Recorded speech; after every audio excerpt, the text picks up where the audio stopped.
happening, everybody? Thanks so much for clicking on the link and checking out this podcast. This is The Movies That Make You. We are so glad you've joined us today. Me and the boys have a great conversation around Dune Part 1 in preparation for Dune Part 2 coming out this Friday.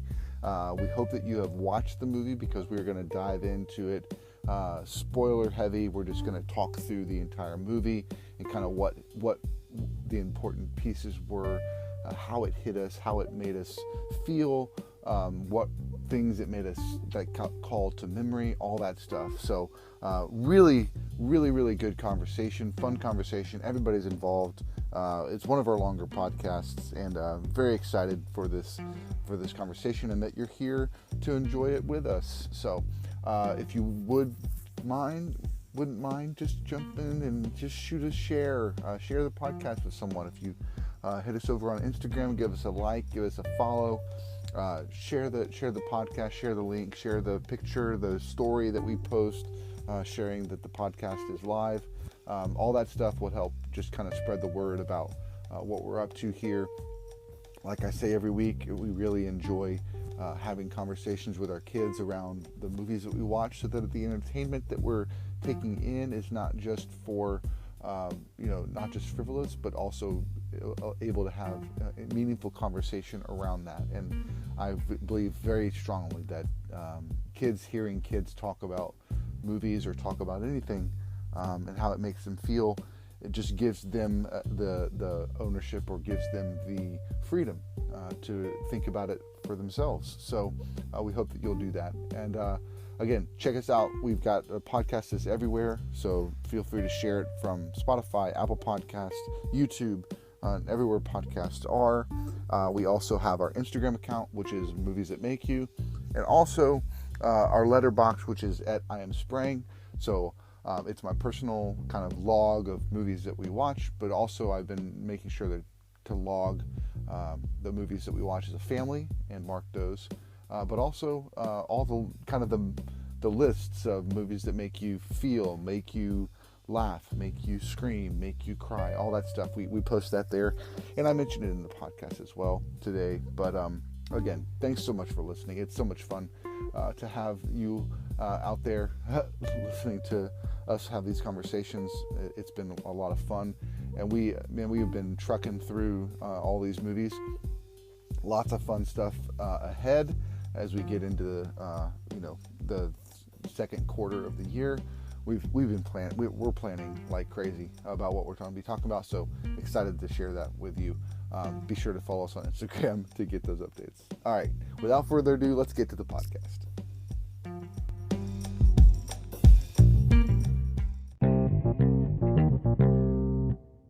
All right, we are back. Thank you so much for clicking on the link and listening to this podcast. We are excited to discuss a movie today that we watched a few weeks ago. Thank you for listening to The Movies That Make You.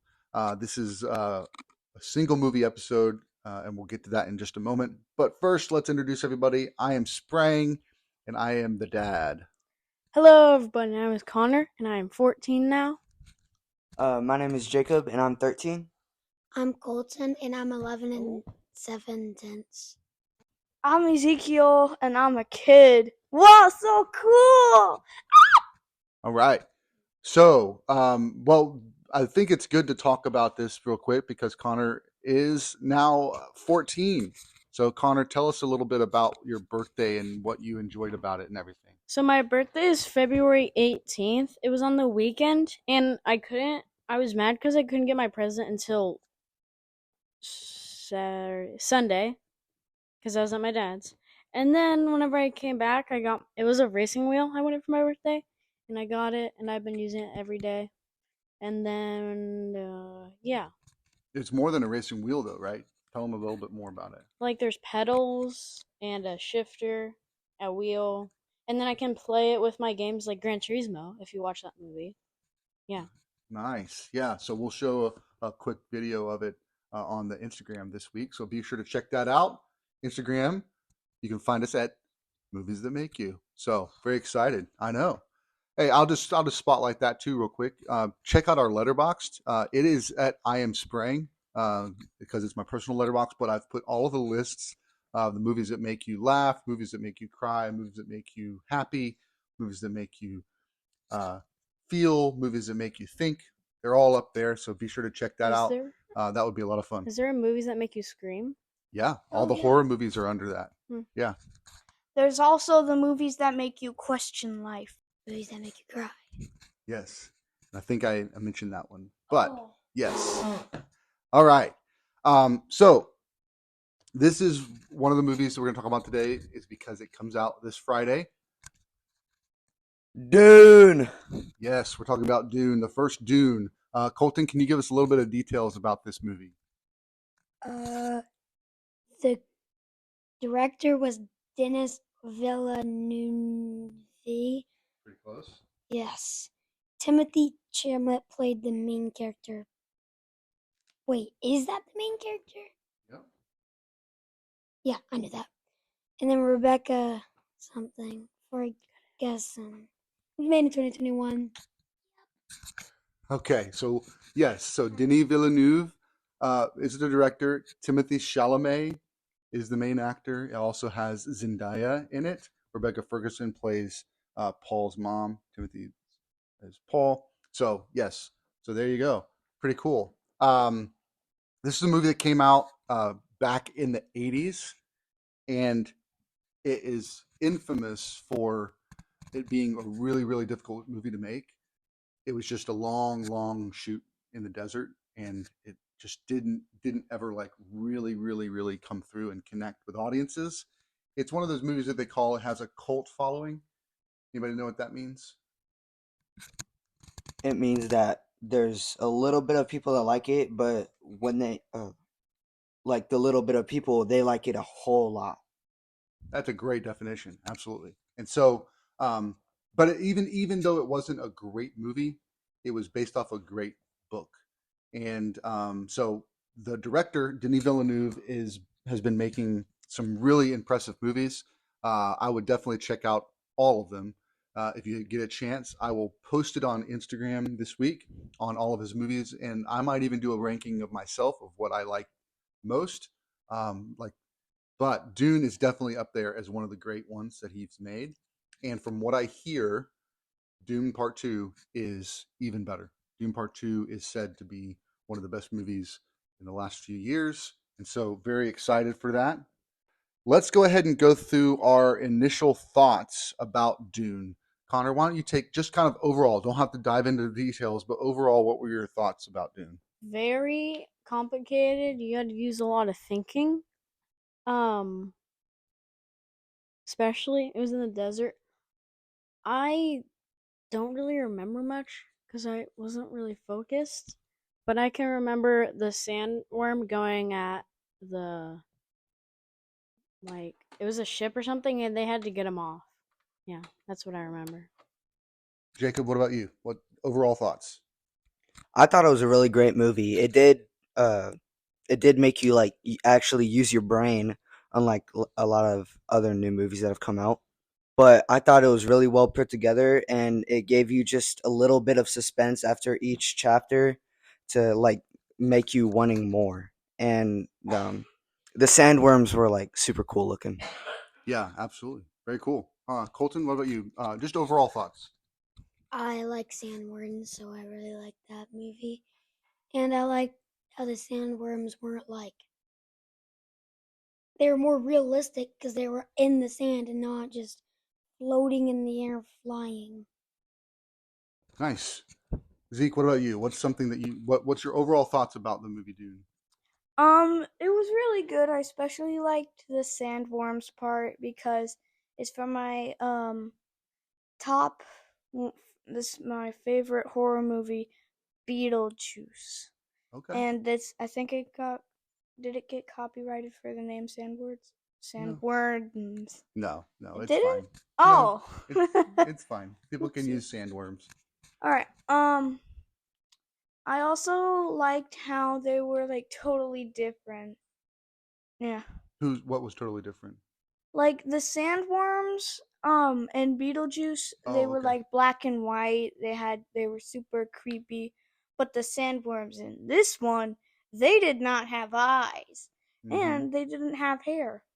And I like how they made it more realistic. Like it's future, but they made it like so it's actually possible to happen. And I like the armor they have. It's like a game.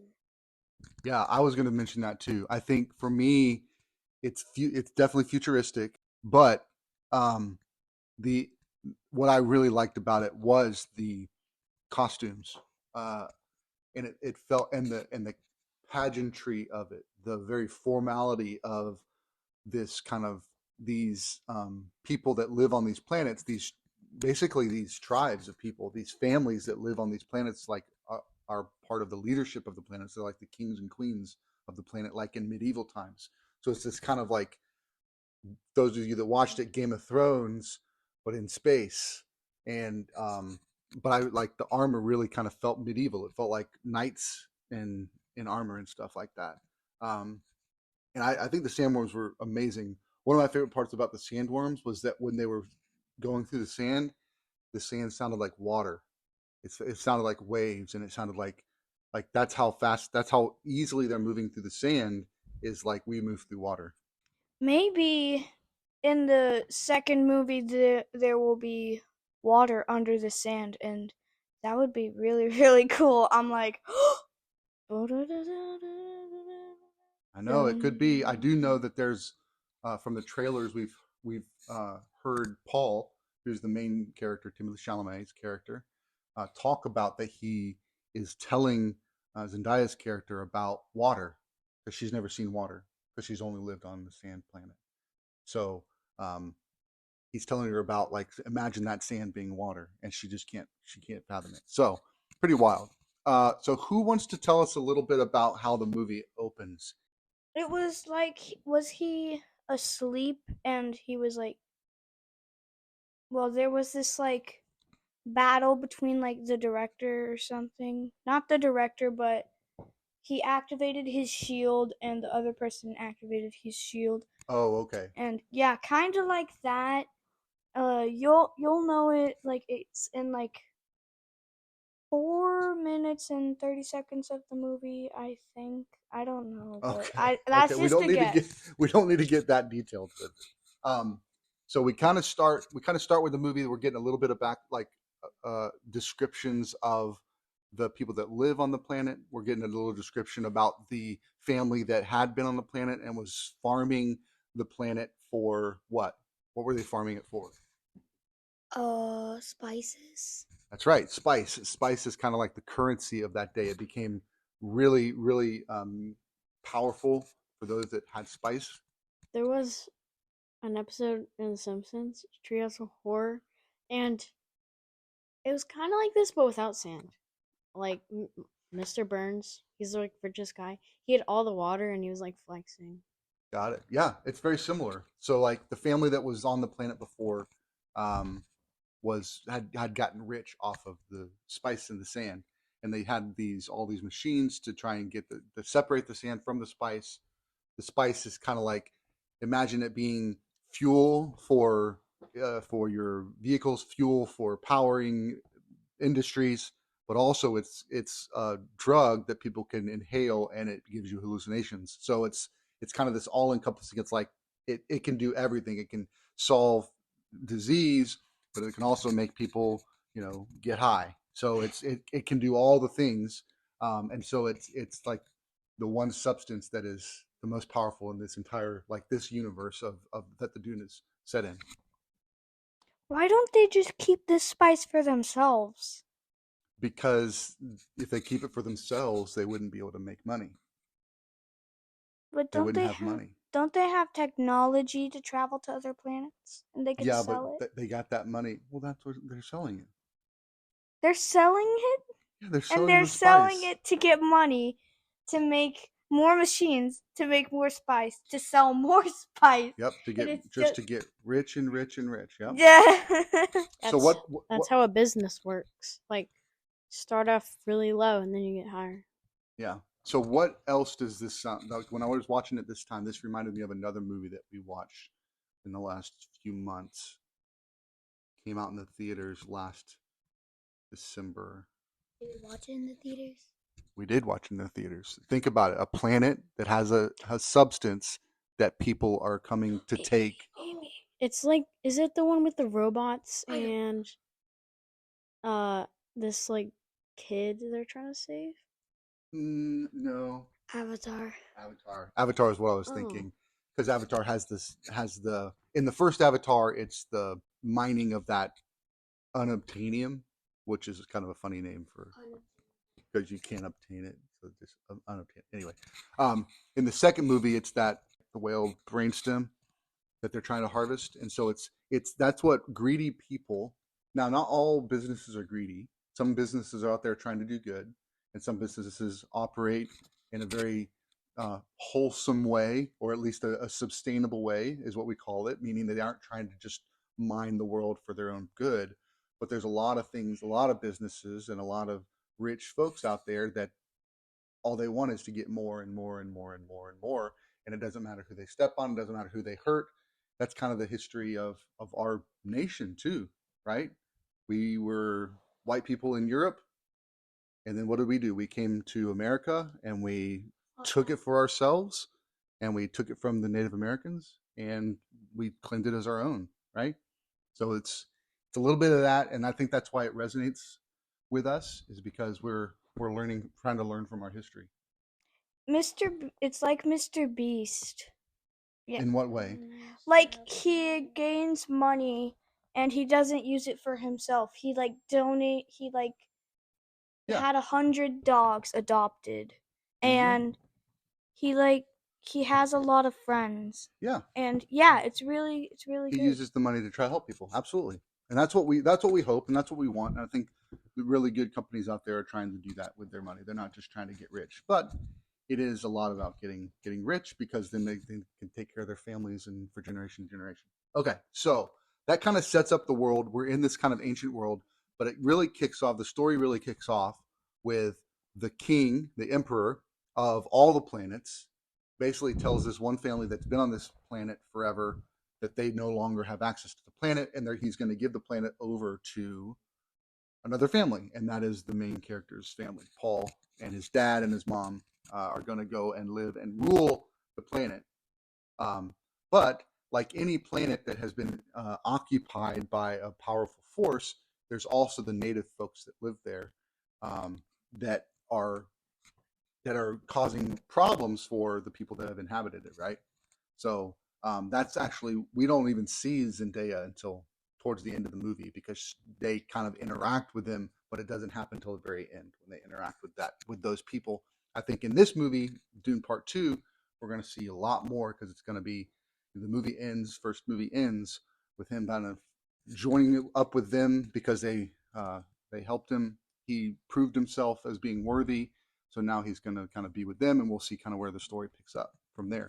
But there's this power thing that the emperor is actually trying to send that family to that planet to be destroyed by the native people. That's kind of what's going on. There's this kind of conspiracy going on. And meanwhile, the guy that used to be the family that lived on the planet, he's also using everything he can to destroy the family as well on that planet. Meaning he's also hiring the emperor's guards to go and try to kill everybody. Now, in one of the first scenes that we see Paul and his mom interacting, it's over breakfast, because he did have a dream, like Zeke was saying.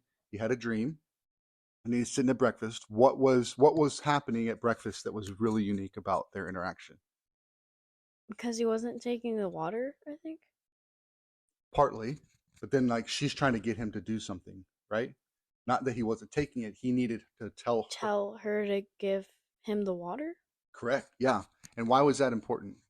Because there's this like power that runs in the family, and it's called the voice, and it basically like tells whatever person you're using it on, and it like forces them to do it.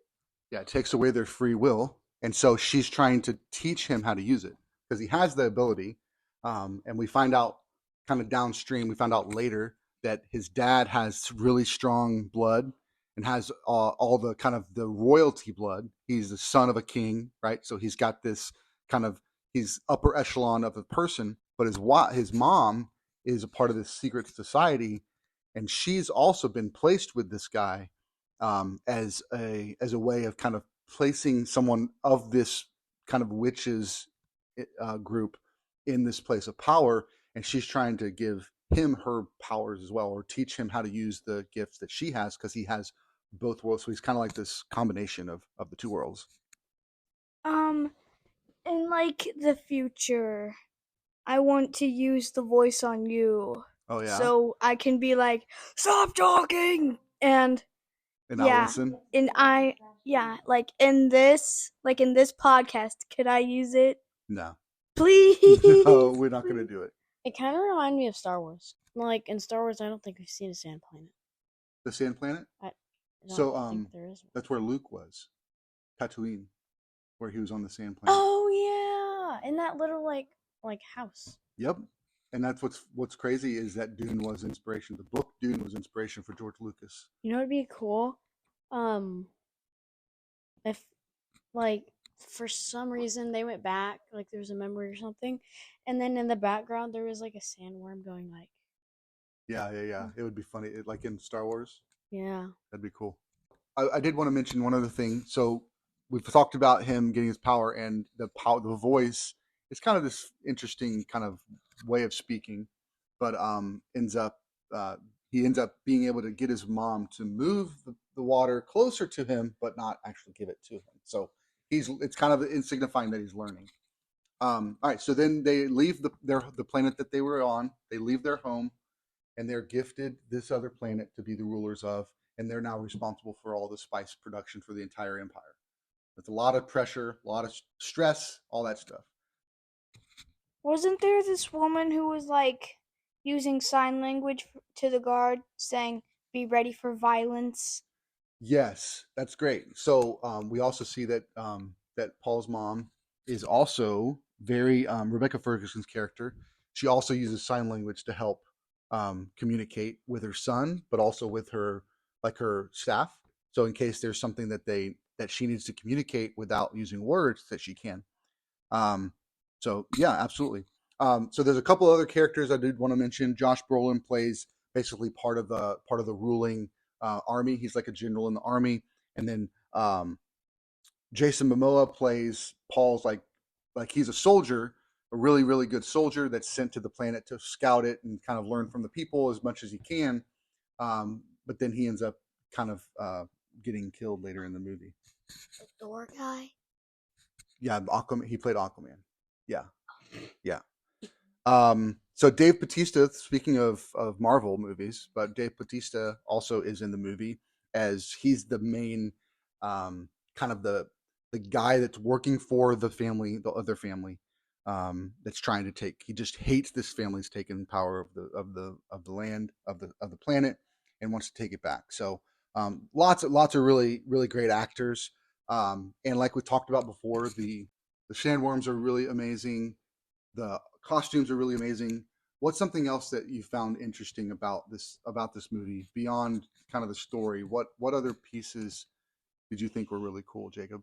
It was just so well like put together, and it's kind of hard with like making a long book into a movie. There's like so much other backstory and like these other details that are going on, but I feel like this movie really puts uh those things like to work, and it really works with how the movie is laid out. That's a really good point. I hadn't thought about that, but yeah, a lot of times movies that go into books, they don't have enough time to tell you everything. But in this one, it felt like you weren't really missing out. It was the adaptation of the book was so well done, and I think it helps that he gets to do another movie, and he kind of patterned that out. And I think there's actually going to be a third movie as well. But we'll get there when we get there. Didn't the main villain play what's his name? Drax?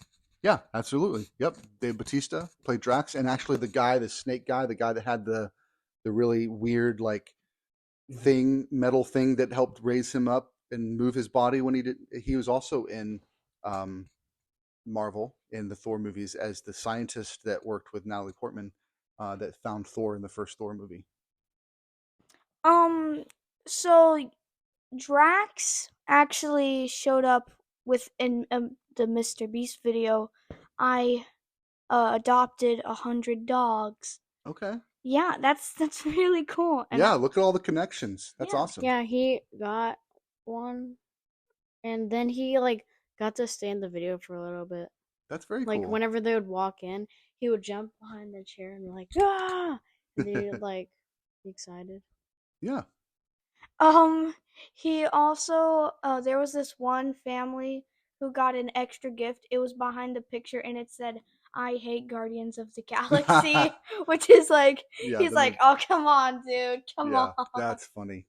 Well, cool. One of the other things that is a part of movie making. So we've talked about costumes, the armor. We've talked about characters and design. So one of the other things um, that I liked about the movie has to do with another part of filmmaking, and that is you've got the script, right? What's the script? What the actors read and then act out. Yep, includes directions like he walks over here and does that. They fight, that kind of stuff. Yeah, so script is kind of the story. Then you've got the direction, which is the guy or girl that's behind the camera, kind of telling people and the actors what to do. He's telling the camera guys what to do. He's telling the lighting people, like he's the director. He's the overall kind of visionary for how we're going to put this film together. But then there's other teams. So you've got your set design. They're the ones that are designing all the things the director wants the rooms to look like, the buildings to look like. Some of that set design is, actual like building sets in a stage, and then sometimes it's just digital sets, right, in the computer when it's a lot of CG stuff. But one of the other things is also around the design, the creative design of the film are things that I like in the Denis Villeneuve's movies are around the vehicles and the planes or the ships and stuff like that. So, what were some of the cool ships that you liked? Did you like any of the ships in the movie? There was one that looked like a butterfly. I think it was a mosquito or something. Yeah. Like they sounded like helicopters, but it was like looked like a mosquito. It was a dragonfly. Oh I yeah, think. Yeah. yeah, very cool. They also had the spice ships that used to harvest the spice. They had those were big monster ships too. So anyway, I just love the way that he thinks about designing those ships and stuff. They feel very otherworldly. A lot of times you can see something and it looks like something we're used to, right? So in this one there was not. All right, so we kind of got a little bit. So they're on the planet while they're there. The family that used to be on it is now hired the guards or hired the Emperor's guards to go try and kill the family that's on the planet. The dad does get killed. The mom and son, they get away. They're trying to take them away. They don't want to kill him because they promised they wouldn't kill him, right? But they're going to leave him in the desert. Before the dad died, the doctor didn't want to kill him, so he gave him the fake tooth that he like popped, and it killed a whole bunch, or it knocked out a whole bunch of people. Great memory. Yeah, I'd forgotten that. So the dad was given. So that's something that we actually have in our world, which is a cyanide capsule. And spies have been known to kind of have that back in the back, and so that if they get captured, they can just kill themselves as opposed to giving away secrets. So that's kind of what happened there. And I'd forgotten that. That was really really cool point. So they said they wouldn't kill the mom and the son, and so they're going to go leave them in the desert and they'll just die on their own, right? But what ends up helping them escape? He tries to use the voice, but he gets the wrong pitch, and his mom uses sign language to say, "You need to find the right pitch." And he finds the right pitch, and he's like, "Untie my mom!" Mm-hmm. Yep. And so he takes off the gag that's in his mom. So now his mom can use her maxed out skills and basically gets them to kill the pilot, to jump out the plane, and then they're saved. What were you gonna say, Colton? I was on a whole different part. What part were you on?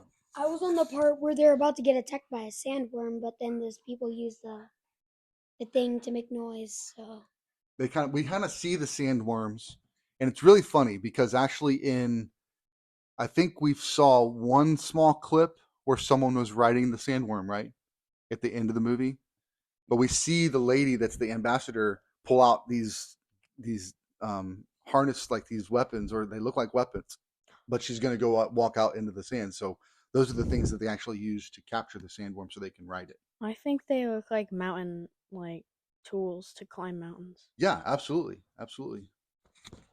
Like hooks, kind of. Mm-hmm. Yeah. I think we've seen the sandworms in Star Wars, because remember, in one of the original trilogy movies, the Millennium Falcon is going out of a moon, and then there's a big old thing that looks like a sandworm trying to eat it. Yeah, it's very similar for sure. There was also the thing that swallowed Boba Fett, right? Yep, that's the Sarlacc. Yep. And there was also one that was fighting against Mandalorian. Yep. Absolutely. There's lots of similarities. I wouldn't say they're the sandworms like in Dune, but there's, like I said, there's a very big influence on George Lucas when he was writing Star Wars.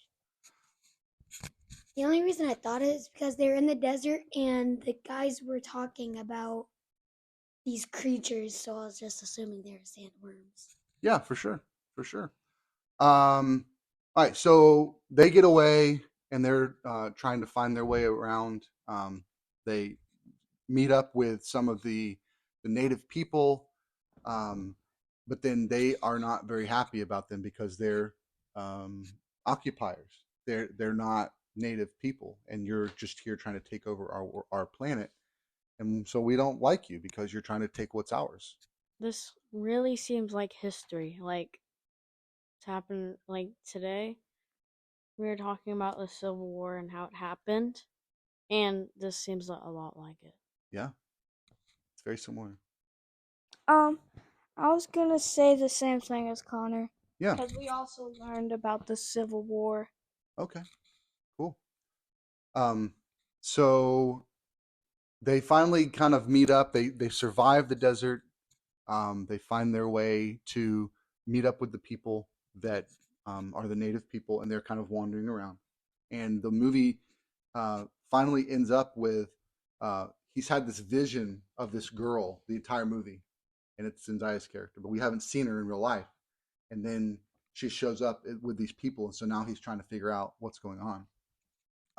But one of the things I did want to mention that we kind of get hints at throughout the movie is that there's this prophecy that's saying that there's going to be someone who's born of a family who has this kind of lineage, who has this power, who's going to help the people of that world rise up against the powers that are occupying them.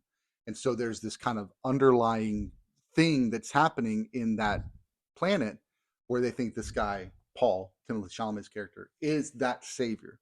And that's going to be a really key point in the second movie and probably the third movie as well if they end up making it. What does that make you think of when you hear like there's somebody he was born, he's there to help people, he's going to come and he's going to rescue everybody? Jesus. Emmett from the Lego movie. Okay, yeah, he's the one. I was just thinking that. That's so funny. Yeah, so there's this kind of history, and one of the things that's going to actually play out in the second movie is that a good thing? Is this idea of a savior? Is it real in this universe? Right, in the Dune universe, is this prophecy good? Is it real? Is he really the Messiah? So let's kind of see what that's about. You wouldn't get this, but Gara is a Naruto character. He was made to help the Sand Village rise up. Okay, cool.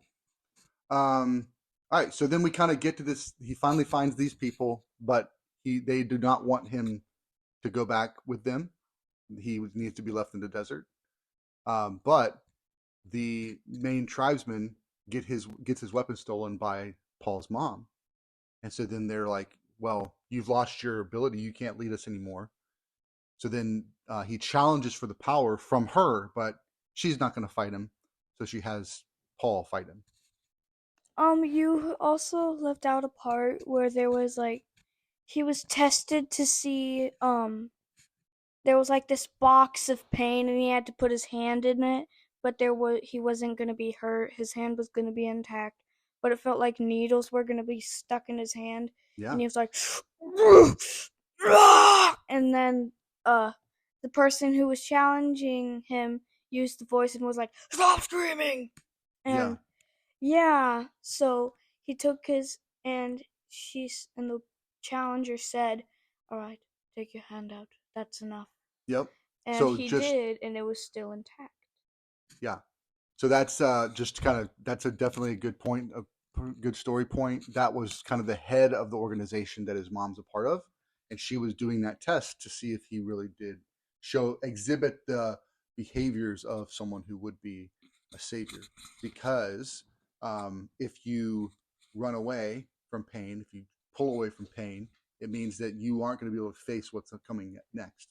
And so she wanted to test his ability to withstand all of that, because he's going to have to withstand a lot. If he's going to lead people, if he's going to be that savior, if he's going to be that person, he's got to be able to withstand a bunch. I think the third movie is going to be about there's a brother of the kid because the mom's pregnant. Oh yeah, I forgot about that. She is pregnant, so that'll be interesting to see how that plays in either in the second or the third movie. So they end up getting to this point where the challenger wants to take power, so he fights him. Now, here's an interesting thing too. What does he see in his mind when he's been having these visions of the future? What does he see about this person that ends up challenging him? He sees like himself with blue eyes, and he's with this girl, right? Yeah, that's one of the visions. Yeah, that's one of them. What about the vision of the guy that he ends up having to fight at the end of the movie? What were the visions that he had of him? Do you remember? He would, the guy that he was visioning about would like, kind of teach him the ways or become his friend. Right. So this interesting thing that's happening with his character in this movie is that he's seeing these visions. Some of them are coming true.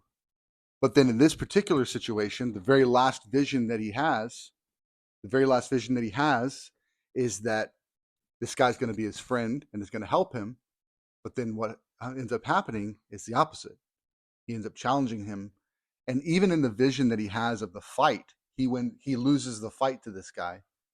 But in reality, he wins the fight. So it's interesting, kind of the story is kind of shown us, hey, this kid has visions and they come true. But then at the very end of this movie, he has a vision and it doesn't come true. So it's kind of leaving it kind of up in the air, like cliffhanger, like what's going on? What are these visions and all that stuff? So I do think that somebody earlier in the movie talks about like you have visions and sometimes they come true and sometimes they don't.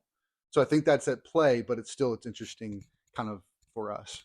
I had a weird dream. I was trying to fix one of your old phones, and I broke my phone somehow, trying to fix yours. Oh man. Well, thankfully you fixed mine and now you have a phone again. Cool. So let's talk a little bit about, because we kind of talked through the movie, kind of talked through all that stuff. What would you say are some of the key ideas or are there any key morals to this story that you can that stand out to you? Things we can learn about ourselves at all in this story? I learned that if you have the technology to like fly to planets, don't go to a sand planet. All right, that's a good thing. Anybody else have anything that you feel like that this movie like is trying to tell us? Don't be greedy. Yeah, that's a good point to make. And I think the people that inhabited the planet earlier really ruled those native people with fear, right? But Paul's dad, it felt like he wanted to do something different. How did he treat the people that were there? With respect. Yeah, absolutely.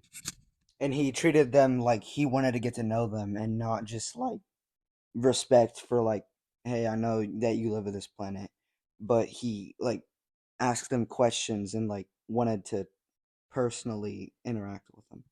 Yeah, I think it's a big deal. So maybe that's one of the things that we can learn is that when you're in power and you're a leader, that leading by force is what's that gonna do to the people that you're leading?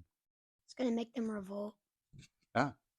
But if you lead with respect and you lead with more camaraderie, then it can end up being a good thing for us. Cool. Maybe that's one of the morals we can learn. And it was a minor part of the movie, but I think it's important, especially as we get into movie 2, to see how Paul is going to take this leadership role and how he's going to use his power, because he's going to have power now because he's seen as the Messiah, how is he going to use it? All right, so let's rate it 1 out of 5 stars, and you can do halves if you need to. So Connor, why don't you go first? I give it 4. Okay, Jacob. I give it a 4.5. Okay, Colton. I'm gonna give it a 3.5. Okay, and Zeke. 5 suns. Okay, and I give it 5 as well. I don't know where the suns came from, but I got the suns because the suns are like really big stars, so I just think it's like above average, like 5 stars. It's just okay, like really, really max, that's us. That makes sense actually. So like cool. 150%. So let's. We are so glad that you've listened to the podcast, and be sure to go see Dune. Right, go see Dune 2. If you haven't seen Dune 1, I really, I'm sad that you got everything spoiled for you, but it's a good movie, so you should watch it. Like I said throughout this podcast, check out our Instagram feed. We're going to post some things from this podcast in our feed this week, so you can have some things to keep your interest before you go see Dune 2. And yeah, till next time. Yeah, Mr. Krabs.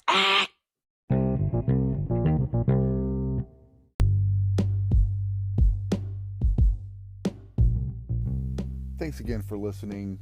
We hope you enjoyed this conversation. I know I did. And the boys just were on their best behavior this time, honestly. It took me a lot less time to edit this podcast, and it's taken further weeks. They were just super engaged, and it was a little bit more of a mature content as far as being a little bit more complex. Like, Dune is not a child's movie. It's an adult movie that's rated PG-13. It's a movie that it really engages the brain, and you have to really be paying attention. And I just felt like the boys just conversed about this movie just really, really well. So I hope you enjoyed it. So coming up next week is another great one, guys. I promise you, Kung Fu Panda. Going into kind of knowing this was on the list, I felt like it was just going to be another animated series that really didn't have a whole lot of substance to it. I know it had, some things I felt like I remembered from the first movie, but 100%, it's one of our best episodes, and I really believe that. The boys, we really engaged with each and every one of those movies and the morals that those movies are trying to say, or the guideposts that those movies are trying to lean into. Man, it's just really, really great. And the boys got to share a lot about kind of how they feel in watching those movies, and what those things that Poe is learning in those movies, what they're learning from the conversation. So really, really great one. So please check us out next week. That'll drop on Monday. And just so you all know, we also have a pretty big deal coming in a couple weeks, which is the Oscars. And that's going to be something that Kristen and I are going to do a podcast on at least the Best Picture nominees. We are making a point to watch all the Best Picture movies, and so you'll be able to check that out. And we'll post that. That'll be some other day other than Monday, because Monday is the kid edition at this point. Our main drop is on Monday. But we will be posting another episode on those weeks, so that you have kind of our take on the movies that we like to watch as adults and as parents. So check that out. It should be fun. We'll definitely do, kind of leading up to the Oscars, we'll do an episode on what we think the best picture of all the best pictures, and we'll probably at least comment on some of the other categories. I am also hoping that we can do an episode kind of following the Oscars about kind of our reaction to how the Oscars went. Some of that's going to depend on whether I can watch them or not. So sometimes we don't have that because we don't have cable. So, but we'll see. Hopefully we can watch them and we'll enjoy that together. Well, again, can't thank you enough for listening to the podcast, and hope you'll check us out again next week. Until then, keep watching movies.